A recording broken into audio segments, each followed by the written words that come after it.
folks. Good afternoon, ladies and gentlemen, and we are ready for kickoff. We're already underway here with the St. Mary's Knights versus the Steelhawks. Saultsports.com and Shows Radio bringing you this doubleheader this afternoon. Welcome aboard. Scott McPherson here with Coach Ray Baswa, and we are just underway. We just had the kickoff. The Knights kicked off to the Steelhawks. 80 and Cavalier on the tackle after the return out to the 29 for the Steelhawks. So, Coach, we got a great one here. Junior matchup here between the St. Mary's Knights and these Superior Heights Steelhawks. You know what? I had a little bit of a chat with both of the head coaches before the game tonight, Scotty, and both of them said exactly the same thing. Defense is going to dictate who wins this evening. They're going to try and I expect St. Mary's to try and get out and pass a little bit and set up their run, and I expect the opposite from Superior Heights coach Klooster. They're going to run the ball and try and set up the pass. So.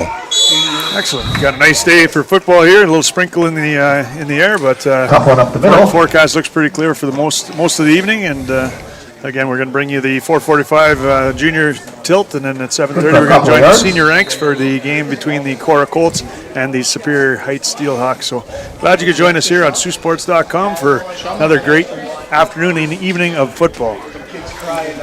Yeah, you know what? The weather rained most of the day, and it's kind of let up for them. So I hope it's the balance for the balance of the evening as well. So yeah. And there's 55 for the Steelhawks. And off the 55, Wayne Polson. Taken out. He gets across the 40. That's a first down for the Steelhawks. First down for the Steelhawks. Yeah, you know what? Nice great run right out of the box, and great blocking by the line, and sprung them free, and they're moving the sticks already. So kind of just what we expected. A little bit of a run to start for Coach Klooster over there, and it's up to Coach Bonifaro to see what their game plan is on defense. So, yeah, and talking to Bonifaro, I think they're expecting a lot of tackling by committee, a lot of group traffic to the ball, and limit this offense for the Steelhawks. 32 Max Clement straight ahead. Little off tackle run, gains of maybe 1 yard on the play, but well stopped by the St. Mary's Knights. Yeah, you know what? The last time we had the Superior Heights out here, they had Dylan Wooten at quarterback, and they were utilizing Cher Solo as a receiver. And basically back to the line of scrimmage, so no gain sets up. Right now, that's what they're going with. So it seems that Wooten's their guy at quarterback, and they're utilizing the athletic ability of Cher Solo. So I said the amount because we didn't know. And Wooten rolls out, and he's got Charasolo downfield. He's wide open, but pass downfield intended for number 9. Chase 42 for the Knights. Marcus Spatafora breaking up that pass. Terrific play, because if he wasn't able to deflect that, I'm not sure they would have got Charasolo on the way to the end zone there. So that was a last-ditch effort to leap and try and bust up that pass, and the receiver had a step on him, so it was nice to bat it down by Spatafora, and that'll bring up 3rd and 10. So, as you said, a nice, beautiful night. Yesterday we've blessed with a couple of great games, and the weather held off, and a nice fall evening for football, and we're going to do it again tonight. So, flag on the play. Good run. Over to 50. We do have a flag on the first play. down, but we'll see what the penalty is. Travis Snoot with a terrific run. Looks like the early signal here from referee Fitzpatrick is a hold, so that might bring them back, but I'm not sure if it's defensive or offensive. So, rough play. Face mask against St. Mary's, so that's going to make a first down for Superior Heights. So. Yeah, so the spot wasn't enough for a first down, but with the penalty, they're going to move forward and an automatic first down. So they'll be moving those sticks, and Knights on their heels a little bit. Spatafora again on the tackle for the Knights. You got to get him to stay there. All right. So 9:27 to go. Again, you're joining us here on Saultsports.com. We're glad to bring you this high school football action. These are the semifinal games. In the games last night in the junior division, Cora was successful in their bid to advance to the final, beating the White Pines Wolverines. In the senior action, the St. Mary's Knights defeated the Wolverines as well, and they will advance to next week's finals. St. Mary's up to St. Mary's. I'll bring you those next week, Thursday and Friday. Thursday for the junior final at 7:30, and 7:30 on Friday for the senior event. And we've got some great football for you. Stay tuned all day here, and come on out for the evening tilt, which will be a great one between Superior Heights and Cora. So, ball's hand off inside. Nice run straight ahead. Looks like a pickup of 9. We'll see where the spot is. Yeah, I think that was young Ben Trevisanute again. He's a workhorse for them. I think you're going to see a lot of him and Max Clement tonight, and blending in Chair Solo as the running back and not only that as a receiver. So, utilizing the talents there. So. Yeah, and some great power runners are there, and they're not afraid to make contact. Clement, solid kid, he taking on all tacklers and moving forward there, getting a 9, 2nd and 1. Looks like they have enough for the first down. Polson with the carry, number 76. Dominic Cavalier on the tackle. So again, Steelhawks off to a pretty good start. Cavalier stops him. Marching ahead. Looks like enough for a first down. And the first down. And they're moving the sticks forward. Dominic Cavalier, that's about the third time we've heard his name tonight. He's setting the tone early on the St. Mary's defense, and Coach Montefioro's got to be happy about that. Yeah, he's having quite a season and continuing this in the playoffs, which is where you're hoping that your team is peaking and playing their best ball. Chair Solo goes in motion. Hands off inside. I think that's Trevisanute up forward for about 5 yards. Gets across the 30. Maybe 6 inside the 30 to the 29.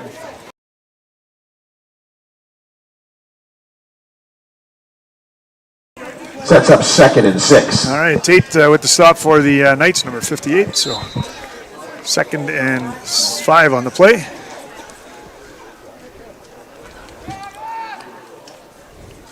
Under center is Wooten. Hands off to Trevisanute. Trevisanute looks to break out wide. Tries to get around the end. Got about 3 yards. We'll bring up 3rd and 2. You talked to some of the other coaches in the league, and they can't say enough about Ben Trevisanute. He played a little bit with the Sabercats, and they said he shows up at practice with a smile. He leaves with a smile. Always works hard. He doesn't leave anything on the table. So, they're going to utilize that. And, Kluser, this is one of his game plans typically every year, strong running game, and that's what they build their foundation on. As Wooten is again under center, he doesn't look like what he sees, so they might have to call a timeout here, and they do. The coach will come out and address his charges here.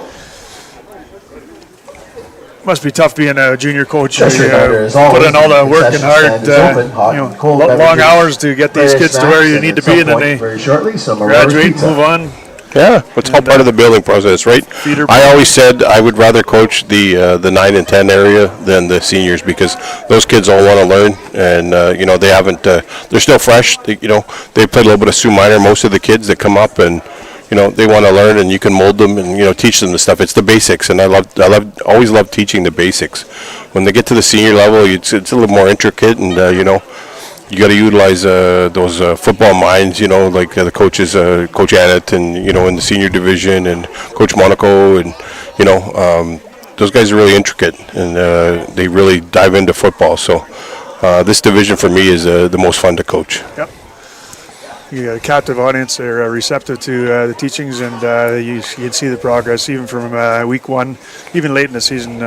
These guys emerge. You look at Wooten coming under center and playing quarterback, and growing every game, every week. So, nice carry. Enough for the first down. And that's a first down. You seen it yesterday, Scotty. The both games we got to see. In my opinion, all the teams played some of their better games of the year. Both White Pines teams played their best games of the year. If you talk to their coaches, and that's all you can ask for at this time of the year. Yeah, and definitely in the situation with the White Pines being the underdogs, they didn't fare well in terms of wanting to come out with a win, but they did play some of their best ball of the season as Trevisanute scampers inside almost to the 10 to the 11-yard line. Breaks through the hole and cuts left. Bring up about a He's second just shy of the 10-yard line. Yeah, they're really utilizing Trevisanute here today. I expect Coach Kluster to blend in some of his bigger workhorse backs there, and Max Clement was the short yardage guy a lot, and he made some successful runs for them. So I highly expect that to happen this evening as well. Absolutely, and football in Sault Ste. Marie in October and November is a little dicey with the weather gods, but it looks like a beautiful one tonight. But it's always great to have a nice running attack. Wilson goes up the middle, but he's met by the front line of the Knights. Carries forward. 94, Heath might get as far as the 10, but still 3 yards short. Dominic Cavalier tackle.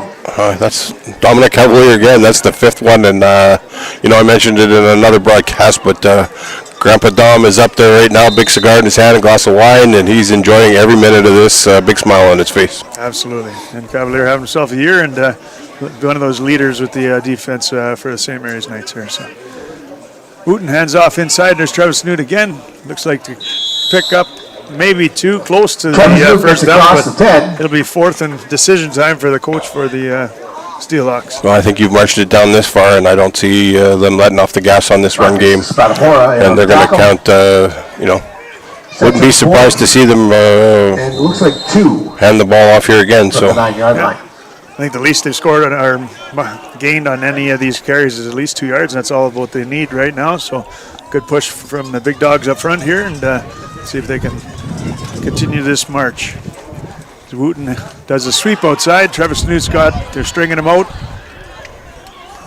Travis Newt, nice job. He gets to the outside. He's got enough for the first down. So he stepped out of bounds over there, and referee Fitzpatrick got money on the spot over there, so we're going to see how close they are to that first down. So they needed to get to looks like the 7-yard line, so again, we'll see. And no, it's going to be close. He did not get it. They're giving the ball turnover. He did not gain the first down. That's turnover on downs, 1st and 10. There's your game plan. You want to go straight up the middle, and again, there's hard to with your big boys up front, but they elected to go the sweep, and turned out in St. Mary's favor. So they got a long way to go to get to the end zone, but St. Mary's obviously happy with that turnover on downs. You and I talked about that last night. When you're trying to stretch the play out there, you got to get some really unique blocks because it becomes one-on-one. And when you're in the line, that you can tandem block with, use your tackles, use your guards, and you need to pull your center if you like. And I'm always a big proponent of trying to ram it up the middle. If you can't get it, then you can't get it. But stretching it out is always a tough one, but that's what Coach Coulter elected to do. Yeah. And you'll have a lot more opportunities as they give the ball to Hunter Jackson. Hunter Jackson's been having a great job along the ground this year. Gets up the sidelines, out of bounds, about the 25-yard line. We'll see where the spot. That's enough for a first down. So yeah, terrific first run there for the St. Mary's Knights. Coach Bonaferro's got to be happy with that. And you got offensive coordinator Chris Thompson calling the plays. So you can imagine that they're going to run the ball a little bit. But based on what I've seen most of the year, Coach Bonafero likes to throw to set up the run. So you're going to see a lot of pass here early because it's not wet. So.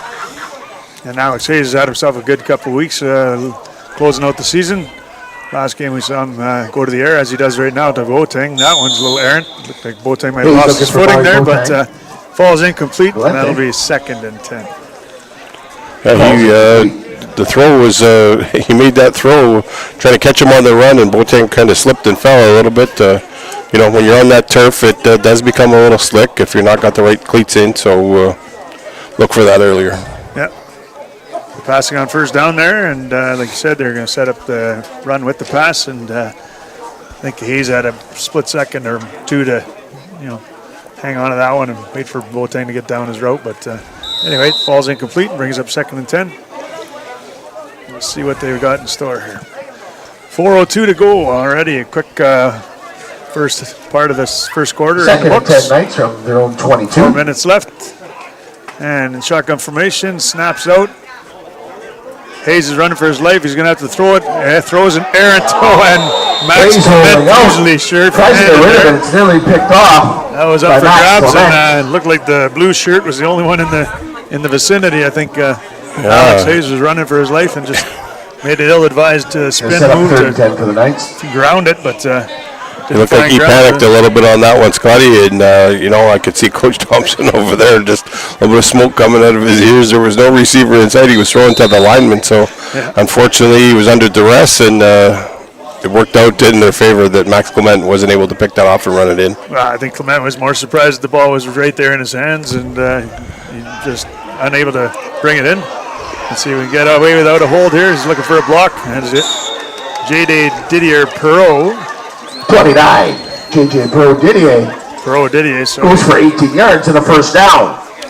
Yeah, that was a pretty good run. He had that ball carried it like a loaf of bread. It almost got stripped out. He's going to have to hold that high and tight for the bounce of the night there.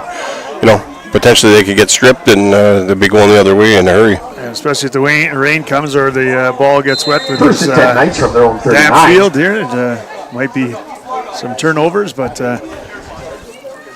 Perot Didier, and I was corrected by my daughter who asked me why I call him Didier. It's Didier, according to JJ, so we'll try to remedy that. As Hunter Jackson digs up the line, gets enough for a first down. Nice job walking the tightrope there. So bounds, number 20, Oliver had a Smith. little extra gear there once he got past that first phase and sprung it for enough for a first down. And depending on the spot here, yeah, looks like the 49-yard line is where they're going to mark it, and they're good enough to Jackson gains 10 yards and gets the first down.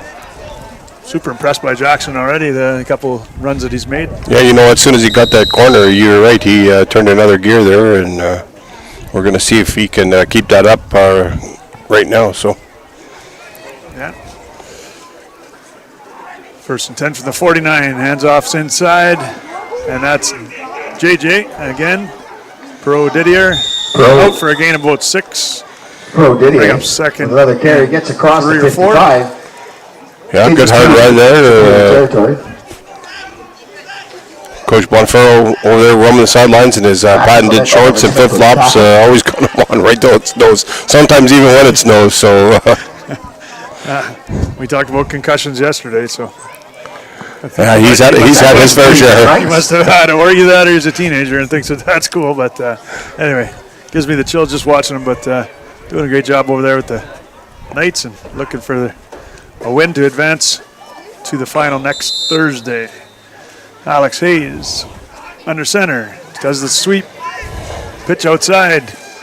Hunter Jackson's got a little room to move. Quick pitch, number 33. Gets out enough for the first down. Sorry, not Jackson, but Garcia on the carry there. Yeah, you know what? I think he's got it right by a ball length there, so it's going to be another first down as referee Grev just gives us and they call it a first down for the Knights. So again, both of these offenses do a nice job marching. Obviously, Steelhawks unable to capitalize and put some points on the board, but St. Mary's Knights moving the ball nicely on their first drive. So great night for football. And glad to be here and bringing you the action from Saultsports.com and Treehouse Radio. So thanks for joining us, and make sure you join us again at 7:30 for the senior game as well. There's a nice handoff inside. There's a rumbling back. That looks like JJ Pro Didier. Pro Didier gets the first down. He's got enough for another first down as well. 18 Travis Newt with the tackle. Well, Coach Thompson's dialing up this run game, and you know it's working, so don't change it, right? So I know talking with Coach Bonifero before the game, he alluded to the flu bug that's flying around the schools right now, and you know they had a multitude of kids missing some practices throughout the week, so it's tough to get practice in. So we'll see how this shakes out. The front four of the St. Mary's Knights are doing a nice job. We'll highlight them in a second as we watch this play on first down. Hunter Jackson gets a nice break and runs forward. Scampers Jackson. He gets across the 30 at the very least. I was mentioning the front four. Charles McInnes, 64. Landon Marcus Gould, number 35. 63. 77. Deacon Lesage, and I think it's 94, maybe 92.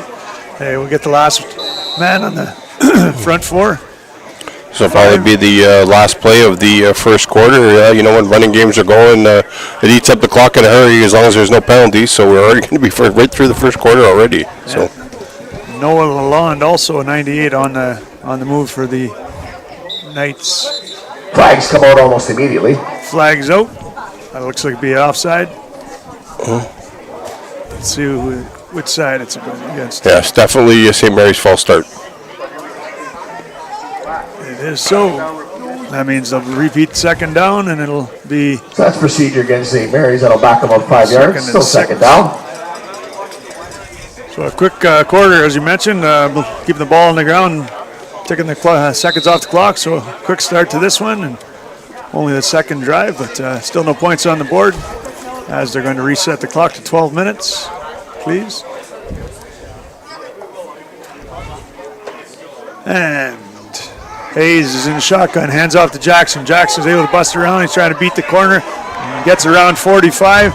He's scampering and looking for And off to Jackson. End zone, but out settled for the 5-yard line. Nice little run outside. 10-yard line, so we'll see where the spot. We went out forced out of bounds. Yeah, it looked like Ben Trevisanute playing both sides of the football was able to knock him out, and we're going to flip the dish here, and it should be, looks like they're down to about the 6-yard line, so we're going to flip the dish, and it'll be first and goal for the St. Mary's Knights. They say 6 or 7-yard line as they're changing ends. Appears we don't have number 45 on the Superior Heights roster, so we'll work to get that one in the secondary. Number 45 for the Steelhawks we're not sure of.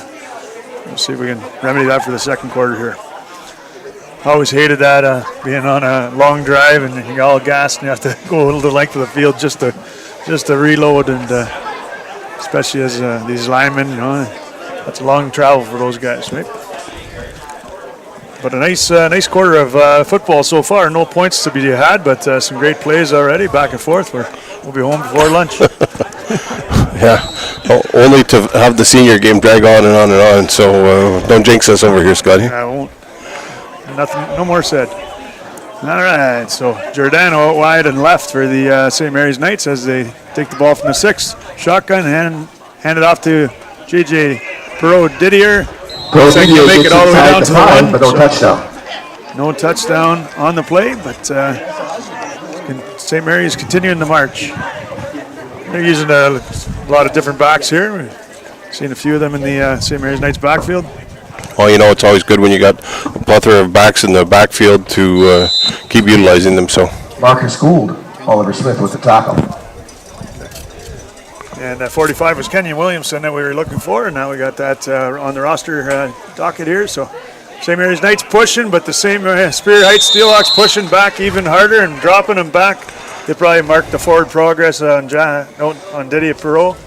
Perot Didier, rather. Perot Didier against stuff. Looks like Lucas Cruikshank and Smith. Giving forward progress back to the line of scrimmage, which is the 1, and that's where they'll try with the 3rd and goal here. Yeah, you know what? They tried up the middle there. Lucas Cruikshank was having nothing to do with them running it in over him. So we'll see 3rd down here and see what they got dialed up. You go with that smash mode again. Here we go. We got Hayes under center, and they may push just forward on a quarterback sneak. Untouched down. St. Mary's Knights. Effective with limited forward surge by the offensive line, but Hayes is able to tiptoe through there and get across the line for 6. I think the line was keying on the running backs, and he just walked in. He just stood up and walked in. So wide open hole there. We got a touchdown on the board here in the junior game, and we're going to be going for the extra point right now, St. Mary's, and we'll see if they get that. So Cuglietta heard for the first time today. Yeah, that kick is through and good, but there is a flag on the play, so I'm going to assume that it was Superior Heights offside, and that will be declined, and they'll take the point. All right. Yeah, I was mentioning J.J. Perot Didier running the ball. Hunter Jack does a nice job up front for the Knights, and Diego Garcia getting some carries. We haven't even talked about Mike Cuglietta yet, so he was doing the kicking duties there. So, again, lots of weapons at Alex Hayes' disposal for the Knights. We see them again. We'll have a chance with the Steelhawks with the Knights kicking off to the Steelhawks here coming up. 10:32 already. Yeah, it's rolling for sure. So great action here. Imagine we might see Travis New back for the kickoff return. We'll see. Mason Deschamplain has been taking a few of those as well. So a lot of speed merchants back there. Dylan Wooten also at quarterback now, but he's run a few back over the years. So again, some great weapons here for the Steelhawks. And well, good thing tonight, Scotty. Last night it was late when getting in, and way past my bedtime last night by the time I got into the rack. And tonight it's not a school night, so sleep in tomorrow. First time I'm on holidays now, so looking forward to. It should rain all of next week, so just in case anybody out there in Saultsports land is wondering, it's going to rain all next week just because I'm on holidays. Absolutely. So all you hunters better bundle up. Mason Deschamplain and Polson back. Polson and Deschamplain are back for the Steelhawks. Ball picked up by Polson. Nice job getting out past the 35. Nice wrap up by 49 Taken down around for the the 35 by number 49 of the night. Sebastian Sestero on the special teams stop. Sebastian Sestero. You know, he took a little bit of a hit on that, but he wrapped him up good and brought him down. So hats off to him on that play. I think Polson won the contact, but Sestero able to wrap him up and bring him down to the ground, which prevents any further return. And a nice job by Sebastian. Sister CC cheering in the stands. 35. So brings up a 1st and 10 for the Steelhawks. And again, they had a great little march going. They got all the way down inside the red zone, down to about the 2-yard line, and were unable to convert. So I'll imagine we'll see a lot of running here with Clement and Travis Newt. Ball straight ahead. Yeah, there's Max Clement. We were calling for him a little bit earlier, and he's able to push out about 2.5 yards here. So it'll be 2nd down coming up here for Superior Heights. Heath Desjardins on the stop. Clock at about 9 and 50 seconds here. So 2nd and 8 on the play, 9:41 to go, 7-0. Your St. Mary's Knights are up over the Superior Heights Steelhawks. And Wooten's under center, rolls out. He's rolling to his right. He's got a man deep. He's got him wide open. If he can convert, this is to number 9. Chase Cheers solo with the haul. And if he was able to hit him in stride, he might have been able to spring him for even further. But beautiful 30-yard gain. There was nobody in behind him, but he had to wait for that throw. It was a little bit late developing, but they made the connection, and that's a big 1st down for Superior Heights. I think somebody in that same area secondary rolled up or blew coverage, and he was wide open, and they made a nice adjustment to come back to him, tackle him on the 35. Spatafor on the stop for the Knights, but you don't want to see your wide receiver that wide open. But Steelhawks will take it. Hand it off to Travis Newt. Travis Newt breaks a few tackles, number 58. Travis Newt gets a couple of good yards before being. Looks like Wesley Tate making the stop for the Knights. So. Yeah, you know what? When they're making those tackles, they got to start just wrapping them up and driving forward. And when they try and do that spinorama tackle, it's successful bringing them down, but you're giving them 2-3 extra yards every time. So something I kind of stressed back in my day when I was teaching. And injury timeout. We'll see. We got an injury timeout coming up. Looks like Cherisolo. When from that play he was hobbling a little bit, so I think they're going to come out and have a quick look. Maybe a cramp. We'll find out and get back to you folks. Good job. So a reminder again that the winner of this game will face Cora in the junior final next week, which is a Thursday start for the junior final, and the finals for the juniors will be at 7:30. They've been playing 4:45 starts all year, but the final is going to be a 7:30 Thursday start for the junior program. The winner of this game facing the Cora Colts, and of course the St. Mary's Knights advancing last night with their win over the White Pines will play the winner of the game this evening between the Cora Colts and the Superior Heights Steelhawks. So should be another great weekend of football. Of course, with the winners of that senior game moving on to the North Bay round of NASA semifinals, and the winner of that semifinal will host Sudbury for the NASA final on November 11th. You can see that on our website here, and we'll bring you those updates and mark it on your calendars. Great football late into the fall here. So. Good to see Sarasolo up and over to the bench, and they'll have a look at him. He walked off on his own power, so. Wooten hands off to Polson. Polson makes a nice move, gets a further ahead to about 7 yards, 8-yard gain. See if it's enough for the 1st down. Looks like it is. Polson with a good hard run up the middle.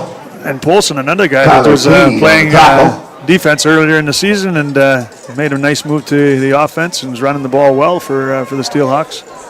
Katie on the stop, number 39 for the St. Mary's Knights. Well, we got a little bit of referee's timeout here, so. All right, so referee Grev trying to get things settled, organized. I think they're probably a warning of some sort for uniform, but anyway, Polson's going out and he'll be replaced. as they tend to him, not to have a replacement for him. Well, it could be a little bit of a blood warning, Scott. I think that's potentially, he had a hard run there, and if they just taped that up and they got a couple of minutes to get him that rectified and have him run back out. So just something minor, a little scrape on his leg, and looks like that's they're toweling that off, and they're going to put some quick tape on there. And sure, it wasn't just a little catch-up from that plate of fries you had for the game? Or? It's possible, but Coach Grav first to see the catch-up then. Stickler. 8 to go, 7-0, an early lead by the St. Mary's Knights. Steelhawks marching inside almost to the red zone, about the 23-yard line. 1st and 10 is where they'll start. Polson back in the game. All right. And after referee's good time eyes out, by the you. Washington set, we're back. All cleaned up and ready for battle. So 1st and 10 for the Steelhawks. Starting to see some of the seniors funneling in, Scotty, for the big tilt tonight. They're getting here, so should you. 7:30 start for the seniors as Wooten rolls out. He rolls out right, has a man short, dumps it off to Drayden Brock, who got credit for a tackle last night. Nice roll all the way in there. Brock. He gets first Nice down little roll there up by Wooten, a nice delivery. Looks like he gets inside the Ball 10. down inside the 10 to the 7. That'll be first and goal for the Steelhawks. He had the little shoulder shimmy shake there, rocking off that big catch and run. So Mac Fenchuk with the tackle. Mac Fenchuk, number 55 for the St. Mary's Knights. Still creating havoc back there. And makes a stop for the Knights, but 1st and goal is the result of the completion to Brock. And they got the ball on the 7. So there's Wooten under center again. He's going to hands off Travis Newt. Could rumble in for the score, but I think he stopped about the 1-yard line. So yeah, we don't seem to stop before he enters the end zone. referee caught him with only one hand up there, not two, indicating that it's 2nd down, it looks like.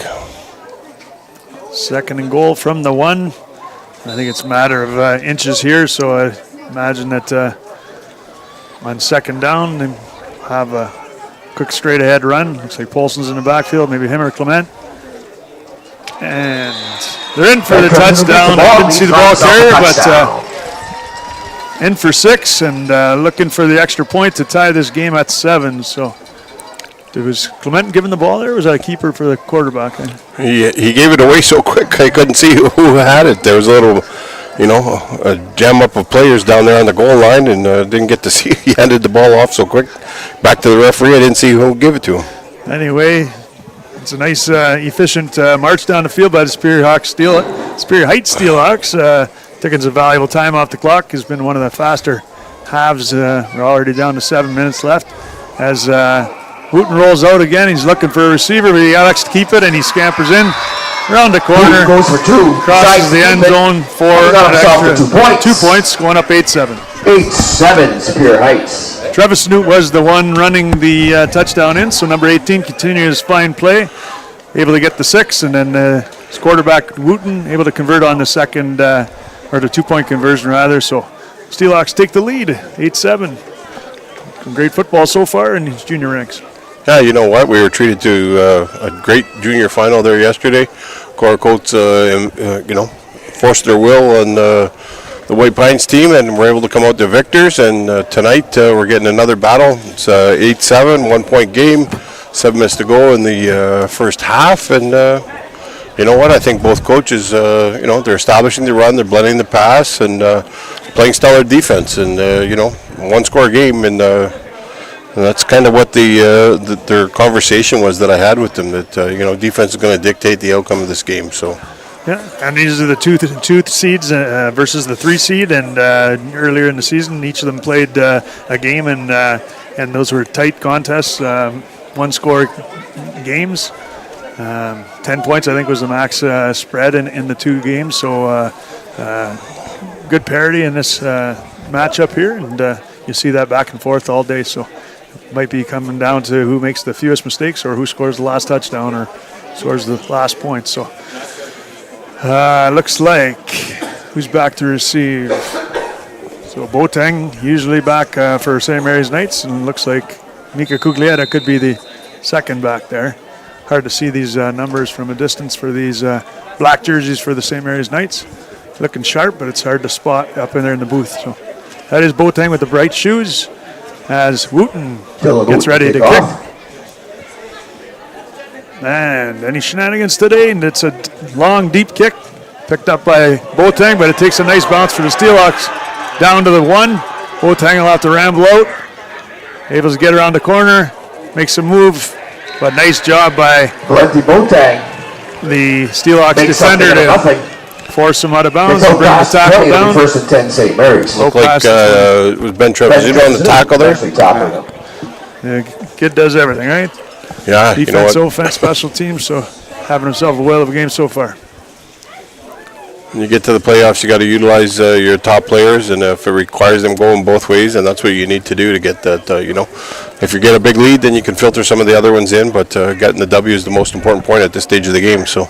Yeah. 6:59 to go. Times are flying.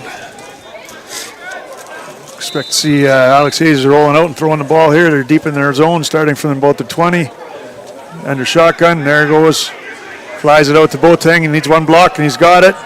Polson gets blocked, but nice job by the Steelhawk defender to Valenti push him out Boateng. of bounds. But Yeah, that was certainly a It's out first down. close to the 40. looks like Dylan Wooten got a little piece of That him, was was good able for to a shove first him out down. and get him to step on that white line and put him out of bounds. So. He was eventually Nice forced job out of as bounds St. by Mary's offense in the last couple of Dylan weeks, Wooten just watching them spotted at develop and 35. mature. And you see Alex Hayes, a nice ball out to his receiver, and able to gain at least 20 or close to 20 on the play. So marching out to the 40 quickly. And we got a 1st and 10 coming up from that 35-yard line. So gain of 15 on the play. Hand off inside. Ball goes to Perot Dedier. He's able to Hunter take Jackson it. with a good 17-yard carry. I lied. It was Brought down Hunter by, Jackson. looks like Blaine 17 Polson. yards on the carry. Polson on the That's the stop. first down. And again, there's Hunter Jackson carrying the ball a little like a loaf of bread there, so you might want to tuck that away. Yeah, at least get 2 hands when you're getting tackled. You want to put that other hand in, just help hold it in place, because for a terrific run like that, you'd hate to give it away and give it back to them for.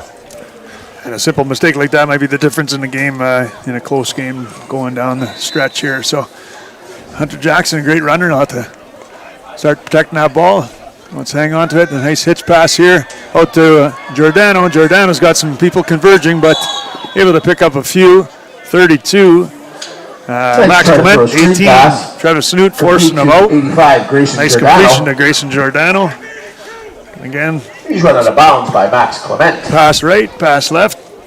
What have we got in store for the next one? It'll be 2nd and 9 here. Well, I would hazard a guess they're going to run the ball on this one. It's been working really effectively for them, and Coach Thompson over there has got to be dialing this up again, I think. So Alex Hayes back in shotgun, as he's been most of the day. A lot of rocking on the front line here. JJ Perot Didier stopped in the backfield. Nice Play pursuit. is slow to Nice scrape down the line, and take off. And 32, Max Clement comes Max in and tackles Clement with the Didier. tackle. Sets up 27. 3rd and about 14. Grayson for the Knights. Wagner Smith also in on the tackle for the Steelhawks. A nice job. A loss of about 4 or 5 on the play, so great penetration, great pursuit by the Steelhawks defense. And St. Mary's Knights are going to need to answer this with a 3rd and 14. Now with Max Clement doing double duty on both sides of the ball there, running and tackling from the backer position. So Hayes gets the snap. He's dropping back to pass. There's a little bit of rush. Ball's up. It looks like it could be a serve ball. And there's looks like a flag, and that'll probably come back despite the best efforts by number 35, Pass intended for Marcus Giordano. Gold. well, there's another flag on the other side. The St. Mary's receiver, in my Marcus vantage Gold, point, Scotty but we do ran have over the 2 line flags on ahead of play. time. So I think we're going to have a procedure call, and along with what referee Corelli's calling over here. So these 2 could wash out, and we'll find out shortly. And I think, unfortunately for the Steelhawks, that offensive or pass interference could have, been avoided because the ball was well intended for the Steelhawks defender. Threw on into double coverage, a little bit of air under that ball, and we'll see what the calls are. So you're calling an offset, so back to, that would be 4th down. I have been mistaken before. Not wrong, but mistaken. I don't Scotty. believe it. You thought you were wrong once, but you were mistaken. having quite the conversation, referee Crowley and referee Grev, on what the call was. So doing their best to make it right, and here's his answer. So they're not moving the sticks yet, so they'll have to march it off.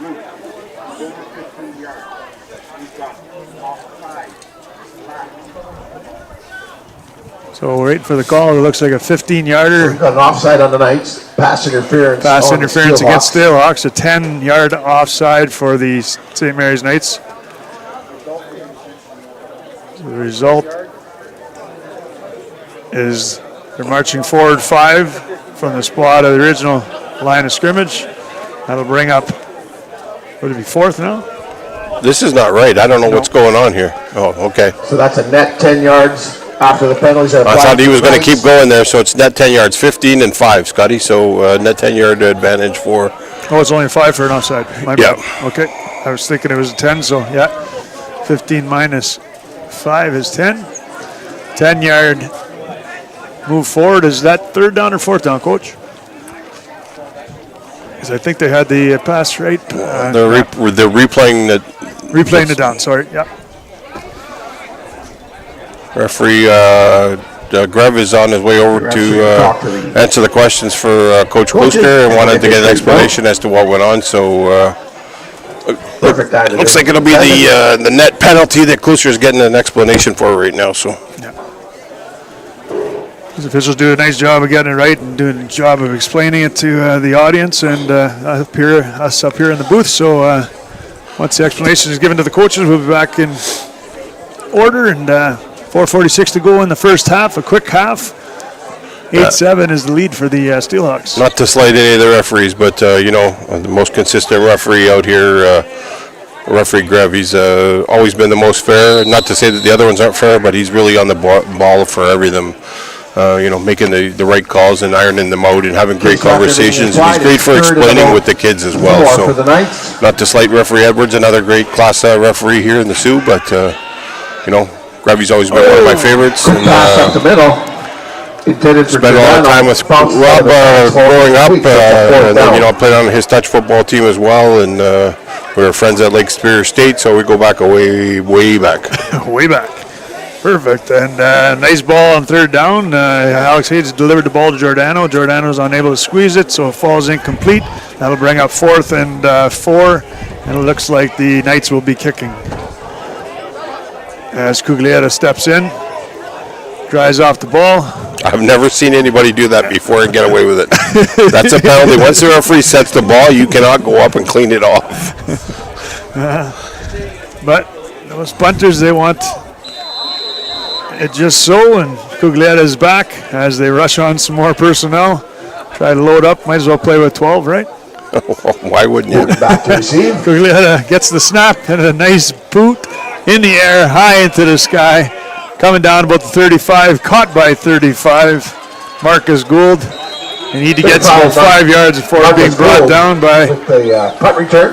Hunter Gets across the Jackson. 35-yard line. So again, we mentioned Hunter Jackson having By himself a game. 23, Hunter Jackson. And as we highlight all these stars making their plays, we're going to remind you that Wendy's Sault Ste. Marie and Team Essentials are teaming up with Sault Ste. Marie High School football to bring you the all-star or the top athlete of the game, rather, every time that Saultsports streams these games. So we will be picking at the end of this conclusion of this game. We will be picking the players of the game for each of the teams, and they will be awarded a gift card and a Team Essentials T-shirt. So Wooten hands off inside. Looks like it's Travis Snoot. Rumbles forward for 3 or 4 yards. And off to Travis Snoot. He gets a couple good hard About the yards. 39-yard line. So We're ticking down to about 3 minutes and 30 seconds to go before this next snap gets off. And Primo and Bafano. defensive battle at its best here. 8-7. Both teams going back and forth, Ball is spotted at the 39. slugging it out, and one of them's going to have to end up on the losing side later today. So we're going to see what kind of battle we're going to have here. Primo and Bafano on the stop for the Knights as they bring up 2nd and 6. Rolling out is Wooten. He's got a man, but he's looking to run. Drayden Brock's got to get out and give him a shot. Wooten elects to keep it. Downfield, Mac Fenchak with the stop. He gets about 20 yards before being I think Wooten could have ran for miles if Drayden Brock had been able to engage with his defender there. And yeah, Drayden was trying to wait for a pass there, and Wooten waved him off saying, go blocking for me instead. I got the rock here, I'm running it, you go make the block. So Fenchak, nice job shedding that block and getting on to the quarterback, but not for a big gain out to the 50 of the St. Mary's Knights. So inside St. Mary's territory, Wooten continues under center for the Steelhawks. And ball's down and hits the mat. Looks like Cavalier might be able to recover. And a nice job by the Knights after a sloppy exchange. 76. Cavalier with the return, or the recovery rather, after the fumble. So Coach Boniferro giving high fives or low fives and all kinds of fives. You know, you can't say enough about Coach Boniferro. He spends an absorbent amount of time with the Sioux Minor football program, and you know, he was coaching up here before, and he took a little bit of time off and went back to Sioux Minor football, and now he's back coaching junior football. And you know, every one of the kids that you hear feedback from him that they just love him and his attitude.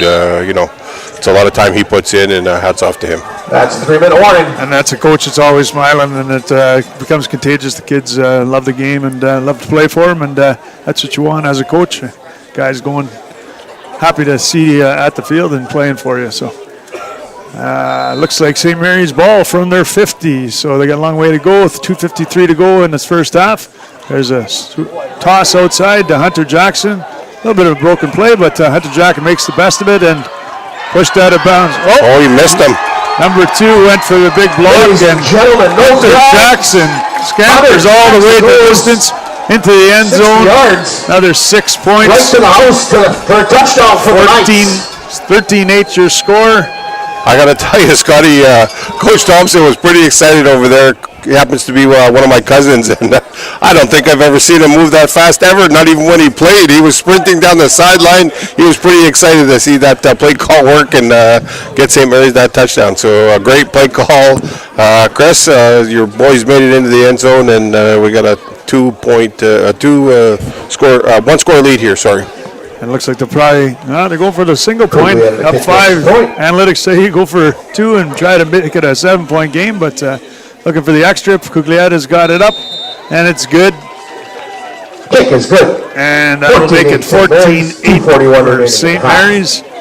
I thought Hunter Jackson had a nice little run going there, but I thought he was going to be forced out of bounds. Wooten came over and was unable to block him out of bounds about the 20, and I don't know, maybe he gave the old bleeding eye fake over there, and he kind of whiffed on him. He had a really good angle of pursuit on him, but looked like Jackson turned another gear on and was able to sprint by, and that's a big touchdown before the half. You know, they were down 2, and now they're up 6. So yeah, a great play there to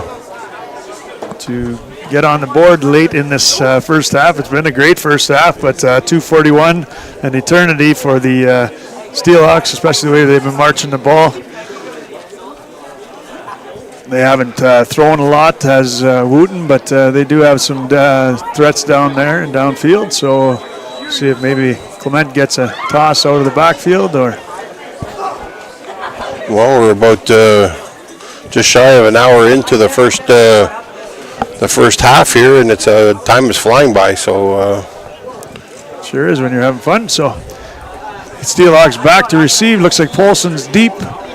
Looks like he'll be joined back there by number 13. 13 is Mason Deschamplain. So they got some deep backs. As the ball is kicked deep, it's going to be caught about the 28-yard line. Kick forward. It's a free ball for anybody who wants it, and it's decided that number 15. Kick is bobbled and it's landed on by the Knights. Number 45 for St. Mary's Knights. Rennie Levesque. Red Levesque comes up with it. And Polson looks like he's a little shaken up on the play. Yeah, an injury timeout. And 45, Rennie Levesque liked his work with the Parti Québécois, and he did a nice job jumping on that ball. So. Yeah, you know what? You could see the anguish there from Blaine Polson, and he's had a really good game. So you just got to regroup a little bit here, and get back onto the field. So TSN turning point right now, turnovers. When you're playing good defense, turnovers happen, but on that particular one, it just went through his arms and it happened to hit his legs and it rolled the ball forward, and St. Mary's was the benefactor of capitalizing on that turnover. Yeah, certainly a bad bounce for the Steelhawks as the St. Mary's Knights take their offense to town with 2:37 to go, an eternity for them inside the Steelhawks. And as Hayes hands off to Perot Dedier. Dedier going to get outside. He might have a chance to ramble. He's got a big back.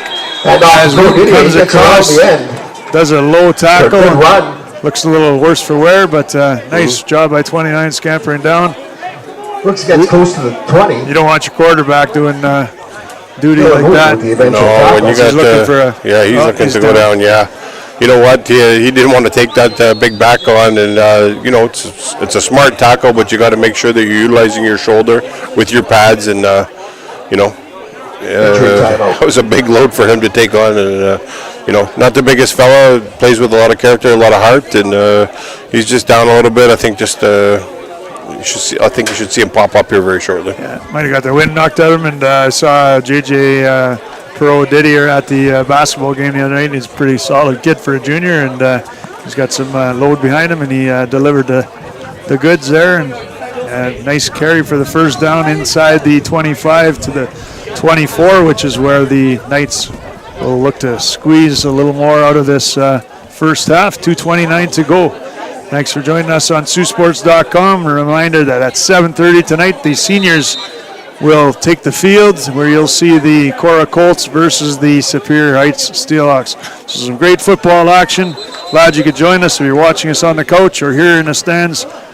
I'm glad you're joining Saultsports.com True House Radio.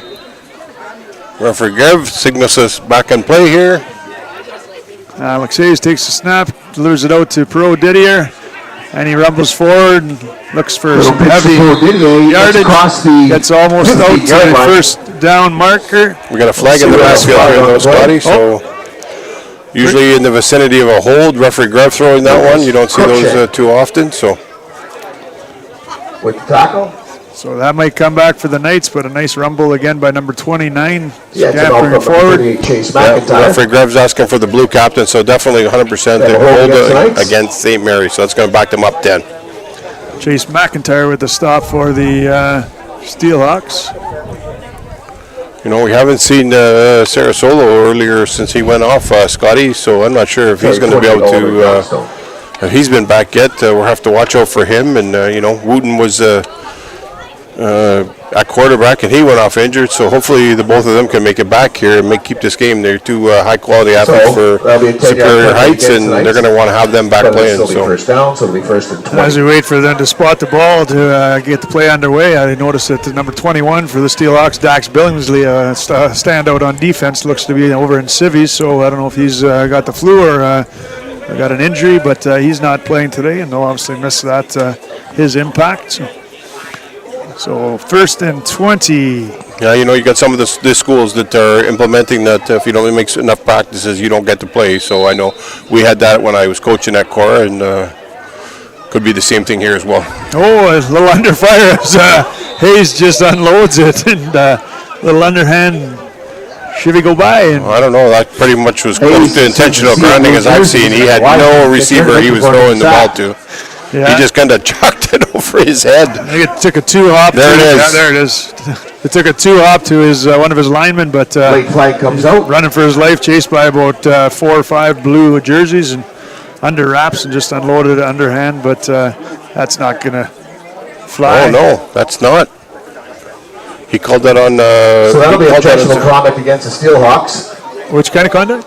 Objectionable conduct? I think so. I thought he was calling intentional driving. Okay. So it must have called the rough play on that. All right, well. I thought he was signaling intentional grounding, but... we stand corrected. That was, like you said, is close to intentional grounding is by definition, but St. Mary's get 10 forward, 2nd and 10. Drayden Brock with the stop on Hunter Jackson. Nice job stringing down the line and getting into the backfield. 11 and 12. Take it down Jackson for a loss of 2. Donnie Chow just threw a flag, and that was pretty much directed at the bench because Coach Bonifacio was talking to his players and telling them to maybe zip it over there. So this is going to push them back. Even for objectionable conduct is being answered, so that's 100% what it was.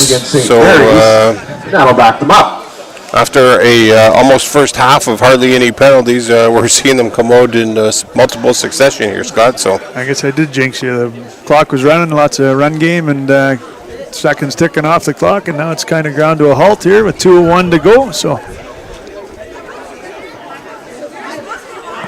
and the march is backwards for the St. Mary's Knights, so they're going in the wrong direction if they're hoping to score here before the end of the half. You know, and at this rate, if they don't make the first down, and Superior Heights is able to stop them, you could see potentially Superior Heights getting about 2 minutes to work the clock and see if they can get down to make a score. I'm looking over on the Superior Heights sideline, see if they're rehearsing anybody for quarterback. Bro Didier with the carry, but he's only a gain of maybe even a loss of 2 on the play, so that'll bring out 4th down. Another tackle for a loss. And that 4th down will bring out Cuglietta to punt. So that St. Mary's offense kind of stalling there, but Jaden Caldwell had the tackle over there. It stuffed him and in the backfield. So, you know, Coach Kuster got to be happy with that defensive stand. Alex Hayes look a little worse for wear there, talking to the referee, but going off, and they'll regroup, and the Steelhawks will get the ball back. As they wait to blow in this play with 1:58 to go. Cuglietta is back to kick. Single back. Looks like Deschamplain back for the Steelhawks. So they will get a nice boot away. Excellent punt to the 1 yard line. That's where Travis Newt is going to take the ball, not Deschamplain, but 18 Travis Newt. There's a face mask there, and a nice job. That could have been almost another one for a late hit out of bounds there, Scott. He's lucky he didn't get 2 of them, so he definitely got the face mask. That's going to give them 15 free ones. So it's a tough lick on Travis Newt, but he bounces up, which is good for number 18 and the Steelhawks. That flag will march them forward after the face mask, and that'll be a 15 varieties from the 21. They'll start at the 36, I believe. 2 flags? Yeah, there's 2 flags. I don't know. We're going to see. Referee Fitzpatrick got in on the flag game here.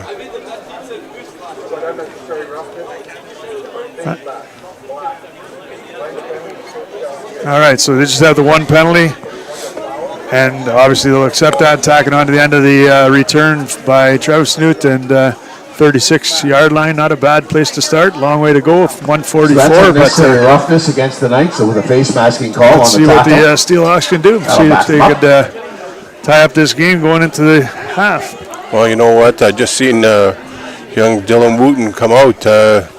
He didn't look like he was walking the best, Scotty. A little bit stiff there on the walk. You know, the cold doesn't help, especially when you're sore. But could see a lot of handing off here and to Trev Zanut, and still no sign of Chair Solo, so he might be done for the game tonight, Scott. Yeah, it could well be. You're thinking. I know he was battling a little injury earlier in the year, so. Yeah. And these dying seconds, you'd expect to see him. Number 9, big part of this offense. So Polson First and 10 and handoff goes to Polson. Looks like a face mask there on that play. A gain of 7 on the play. So they'll probably tack on the. You might have to cover him at halftime here, Scotty. I might have to go get some Tide. The referees are having laundry day here. Laundry all over the field. Lots of flags flying all over the place. They're pretty in pink in support of Cancer Awareness Month for the breast cancer for the ladies. And obviously some of the players sporting the pink in the games yesterday. So they certainly are pretty when they fly in the sky. And boys not afraid to throw them today, but a few undisciplined plays, some face masks, some late hits, some objectionable conduct. So I didn't see the face mask. I'm not sure what the referee was calling there. He grabbed a hold of his arm and pulled him down, but could have been a face mask somewhere else in the interior of the line there. So. All right. Either way, they're going to bring it out to the 54-yard line inside St. Mary's territory. So a nice gain by the Steelhawks. with the penalty. All right, so that puts 1:42 to go. Knights territory right on the 54-yard line. First down. St. Mary's up 14-8. Steelhawks looking to claw back into this game. 6 will get them to even. An extra point will give them a lead at half if they're fortunate enough to score here. Wooten hands off, like you said, to Travis Snoot. Probably not going to do any rolling out. He's a little worse for wear, but gain of 2 on the play. Jordan busted the line. Nice job by, I think it's 24. Second and 11. No, that's 64 maybe. 64 for the Charles McInnes for the Knights with the stop after negligible gain there. So Yeah, it looks like right back to the line of scrimmage. So 2nd and 10 from the 54. 129 and counting. Not much urgency for the Steelhawks offense. I'd like to see them get up with the ball and give themselves every opportunity to take it to the end zone. Nice job by 76. Dominic Cavalier getting in there to stop forward progress of Mason Deschamplain. That looks like he had some good blockers out leading, but they just didn't develop the way it was supposed to, I think. no, they had the guard pulling, and the guard didn't seal him off, and he was able to shoot the gap, and he got into the backfield and blew that whole play up. Yeah. So, early candidate for, as much as the running game's been so successful for St. Mary's, but early candidate for athlete of the game here. Got to be Dom Cavalier. We've called his name like at least 10 times already, and fumble recovery earlier, and a tackle for a loss, and Spirit Heights is going to have to find a way to block him and make sure that he's not making those plays for them. 1:11 remaining in half. 1:11 to go. They call a timeout. Do the Steelhawks trying to get this offense righted in the proper direction. And sets up nicely for a good second half here. Nice close game, 6-point margin with 1:11 to go. And again, as we were yesterday, blessed with another great day for football and a great competition. These young athletes coming out here and obviously wanting to play, survive another day and advance to the ship. Bring home some hardware for their respective schools. The winner here will face the Cora Colts, who put a pretty impressive stretch together yesterday and defeated the White Pines Wolverines. But again, a great game of football, and this one's equal to it with the 14-8 lead for the St. Mary's Knights. Well, the timeout's been called. Coach Gluster and I think it's Coach Harper have given their instruction on what they want to see on these next couple of plays with 1:11 to go. Could see them try and get to the air a little bit here. The run's been fading them a little bit, and that's how they're bread and butter. So we're going to see they got full house backfield here, and Wooten's had some success rolling out, and look on this side is the short side. They're overloading over here, but let's see if they do a roll. They're doing this hitch pass out. Travis Snoot, nice little lateral catch, and Travis Snoot out to the 49-yard line. Not enough for the first down, but he gets taken down by Bo Primo. Bo Primo. Not enough for first down. great wrap up, because if he didn't wrap up there, I'm pretty sure Travis Snoot was taking that one right to the house. Absolutely. Beautiful play, nice execution, nice. The only thing I didn't like it is maybe even with the line of scrimmage, if he doesn't catch that, it hits the ground and it's a free ball. But 58 seconds to go, the clock is ticking, so the Steelhawks have to get up on that ball if they're looking to score quickly here. And again, that's the inexperience in junior.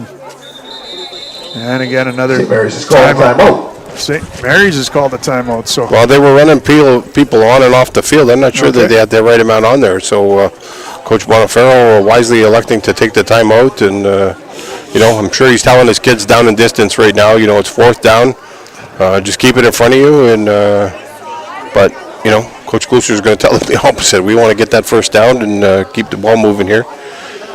And that's the challenge at first down. Do you rush up to the ball and snap it? Because if you don't get it on 4th down, you turn it over and you give them more time. But again, if you get the 4 or 5 yards and gain the first down, then you've salvaged or given up some of the extra ticks on the clock. So it's damned if you do, damned if you don't situation. But Steelhawks looking for at least 4 or 5 to move the sticks, and maybe they go to pay dirt and launch it all up in the air and throw it at the wall and see what sticks here. So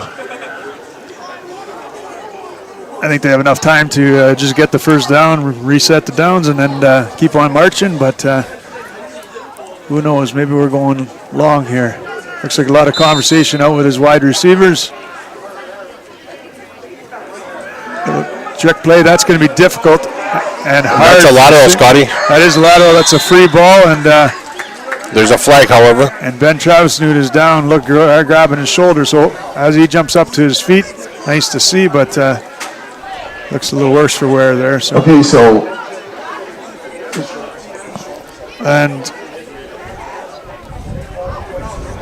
Okay, we expected some shenanigans, as you mentioned. Maybe they might be able to do a fake punt or a throw downfield, but we do have a flag on the play from earlier. The way Travis Zanute is hanging that arm, Scotty, that might be a dislocation here. So, you know what? They've already had Cherisola go down. Wooten took a big lick earlier. He's So able to was resume, but against they're missing Travis Zanute. That's going to be Superior Heights.